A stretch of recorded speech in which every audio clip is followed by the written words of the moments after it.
Sir 2020 में बोडो शांति समझौता हुए थे और ये समझौता को भारत में वर्तमान के समय में सबसे सक्सेसफुल मॉडल माना जाता है पीस बिल्डिंग प्रोसेस में। और उस समझौता भारत सरकार के माननीय गृह मंत्री जी की उपस्थिति में 2020 27 जनवरी में दिल्ली में हुए थे। इस समझौते के बाद 4600 हमारे जो भाइयों हथियार लेके लड़ रहे थे वो लोग मूल धारा में मेन स्ट्रीम में आ गए थे। सर उस एकॉर्ड में जितना भी क्लोजेस है, some of the major clauses has been already implemented. मैं भारत सरकार को धन्यवाद देना चाहता हूँ, लेकिन इस एकॉर्ड के बहुत सारे क्लोजेस है जो बहुत इम्पोर्टेंट है सर सिक्स शेड्यूल के लिए, वो अभी तक इम्प्लीमेंट नहीं हुआ है।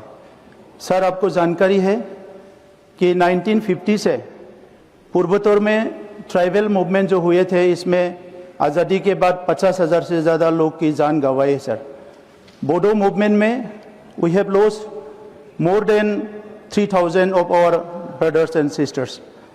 सर ये जो मूवमेंट है ये संविधान के अधिकार के लिए थे। ये मूवमेंट अपने लैंग्वेज, कल्चर, आइडेंटिटी के प्रोटेक्शन के लिए थे, लेकिन उस मूवमेंट में कई घटनाएं हुए हैं जो भारत के लिए बहुत दुखजनक है।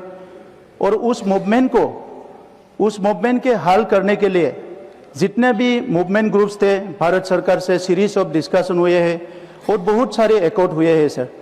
तो ये एकॉर्ड कोई एकॉर्ड इम्प्लीमेंट हुए हैं, लेकिन कोई एकॉर्ड अभी तक इम्प्लीमेंट नहीं हुए हैं सर। सर आपको जानकारी है पूर्वोत्तर में अभी भी हालात कोई स्टेट में अच्छा नहीं है, अभी भी वायलेंस हो रहा है। हम लोग चाहते हैं सर पूर्वोत्तर में इलीगल वेपन फ्री हो, पूर्वोत्तर 100% शांति हो। हमारे माननीय प्रधानमंत्री जी पूर्वोत्तर को अष्टलक्ष्मी नाम दिया है। हम सब लोग चाहते हैं सर पूर्वोत्तर में 100% पीस हो।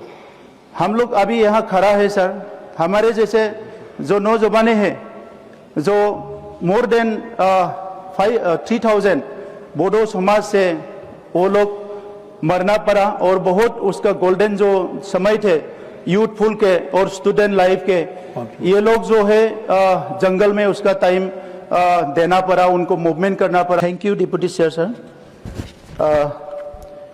First of all I pay my homage to the people